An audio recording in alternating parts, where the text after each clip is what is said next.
کی بھی کوئی چیز نہیں تھی، لیکن وہاں پر بھی عناصر پیدا کیے، ہم نے سیاسی نقصان اٹھایا، لیکن ہم نے غلط کو غلط ہی کہا، غلط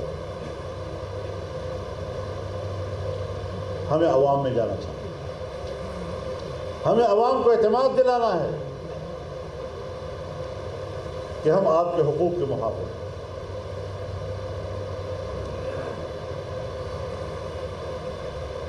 میں سیاسی جماعتوں سے بھی کہنا چاہتا ہوں، سب لوگ لگے ہوئے ہیں الیکشن کمپین میں، سمجھتے ہیں کہ اگلے الیکشن میں ہم کامیاب ہو جائیں، یہ کوئی بری بات نہیں ہے، یہ سب کا حق ہے، لیکن ترجیحات تو دیکھو۔ آپ الیکشن کی فکر میں ہیں اور ادھر ریاست جو ہے ڈوب رہی ہے آپ کی۔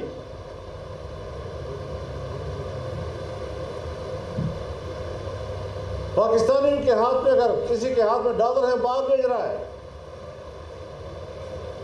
سمگل ہو رہا ہے،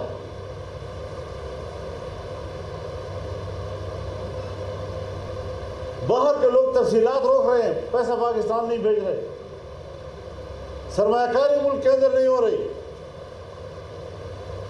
اب آپ مجھے بتائیں کہ ان حالات میں اگر پاکستان کے اندر کوئی بندوق اٹھاتا ہے اور اس جذبے کے ساتھ کہ میں تو جہاد لڑ رہا ہوں، یہ ایک جذبہ تو ہو سکتا ہے، یہ ایک خواہش تو ہو سکتی ہے، لیکن اس کا آغاز کرنے سے پہلے حالات کو سمجھ کر اس کے انجام پر بھی نظر رکھنی چاہیے، اس کے نتائج کیا ہوں گے۔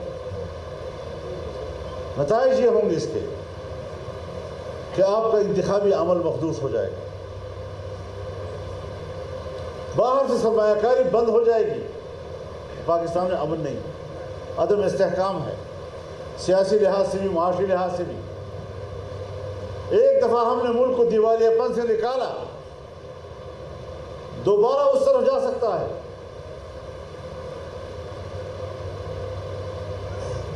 اور پھر ہمیں پڑوس کے ممالک سے جنگ اور تلخی، ہم اس کے متحمل نہیں ہیں بھائی۔ ہندوستان تو چلو ہوا ہمارا دشمن، اس سے تو ہمیں کسی خیر کی توقع نہیں، لیکن ایران سے ہمارے تعلقات خاطر خواہ ہیں، اور افغانستان سے بھی حالات آئے روز ہمیں نظر آ رہا ہے کچھ تلخیاں پیدا ہو رہی ہیں۔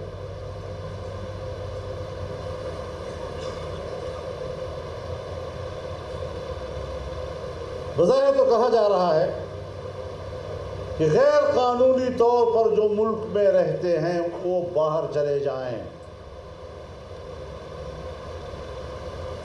لیکن غیر قانونی طور پر پاکستان میں رہنے والے وہ صرف پشتون تو نہیں ہیں،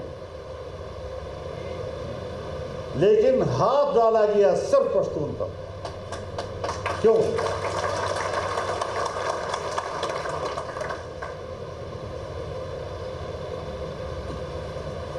اور پھر جائز اور ناجائز کا کوئی فرق نہیں،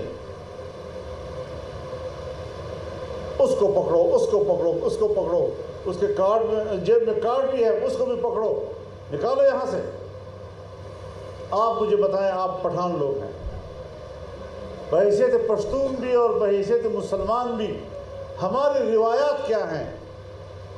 اگر ایک مہینہ اور ایک سال بھی آپ کا مہمان آپ کے گھر میں رہے اور آپ اس کی خدمت کرتے رہیں اور گھر سے نکالے تو ایک لات مار کر گھر سے نکالو، آپ بتائیں کہ آپ کو ایک سال کی پوری مہمانداری ختم نہیں ہوگی؟ وہ کہیں دنیا میں یہ کہے گا کہ اس نے مجھے ایک سال گھر میں پالا تھا؟ وہ یہی کہے گا مجھے اس نے لات مار کر گھر سے نکالا۔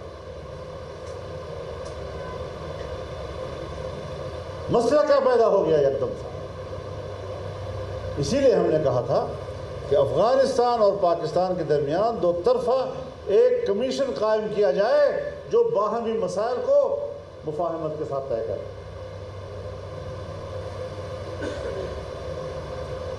افغانستان میں تو 20 سال جنگ رہی، بلکہ اس سے بھی پہلے 20 سال اور بھی لگا دو، 40 سال سے وہاں جنگ ہے۔ ابھی کچھ وہاں امن آیا ہے، تو وہاں پر اگر کوئی حکمران ہے، آپ اس کو اپنے برابر کے معیار کا سمجھ لیں کہ ان کے رویے بھی میرے معیار کے برابر ہونے چاہیے، وہ بھی اتنا ہی میچور ہو جتنا میں میچور ہوں، اس کو اتنا ہی ذمہ داری کا احساس ہو جتنا کہ مجھے ذمہ داری کا احساس ہے۔ اس کے لیے تو کچھ وقت کا انتظار کرنا پڑے گا نا۔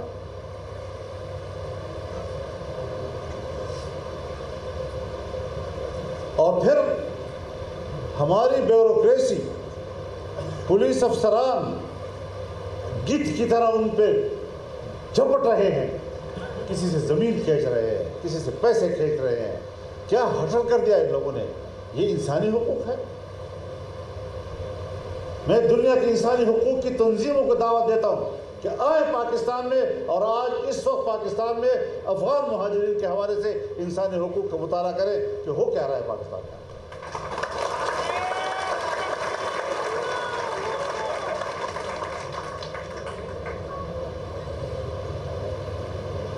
ہر مسئلے کا کوئی راستہ ہوتا ہے، ہر مسئلے کا کوئی سلیقہ ہوتا ہے۔ آج ایک بات کہہ دی اور آج نہ ہو سکی تو کل کا انتظار ہی نہیں کرنا، فوراً جھگڑے کا اعلان کر دینا۔ احتیاط کی ضرورت ہے۔ ہم مشکل میں ہیں اور ہم روز بروز اپنی مشکل میں اضافہ کیے جا رہے ہیں۔ نگران حکومت ہے، نگران حکومت ہے تو بیمور اور پلار حکومت ہے۔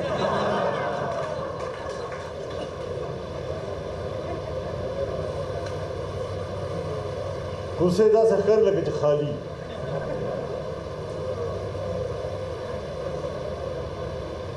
پتہ نہیں نگران حکومت کی ضرورت کیا ہے، کہاں سے یہ کنسپٹ نکلا ہے؟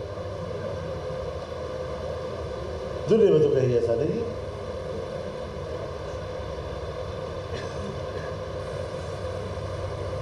جس کے ہاتھ میں کچھ بھی نہیں، اور ان بیچاروں پر اگر آپ تنقید کریں تو آدمی اپنے آپ کو برا لگتا ہے کہ میں اس کو کیا کہوں ان کے بارے میں، تو معذور ہے بیچارے۔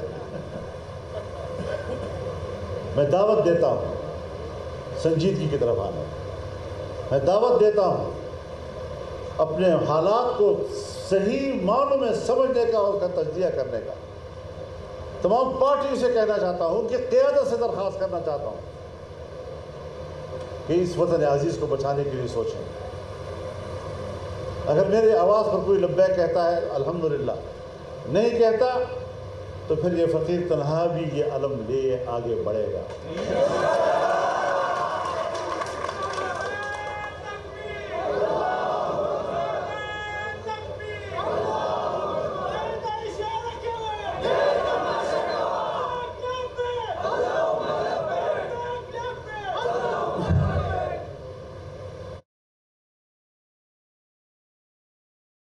پشاور میں سربراہ JUIF مولانا فضل الرحمان تقریب سے خطاب کر رہے تھے۔ انہوں نے کہا کہ گزشتہ 4 سالوں میں ملکی معیشت کی عمارت کو گرایا گیا۔ ہم نے PDM کے پلیٹ فارم پر سب کو اکٹھا کر کے ملکی معیشت کو بچایا۔ میں نے جلسوں میں کہا تھا کہ معیشت اتنی گر گئی دوبارہ اٹھانا مشکل ہوگا۔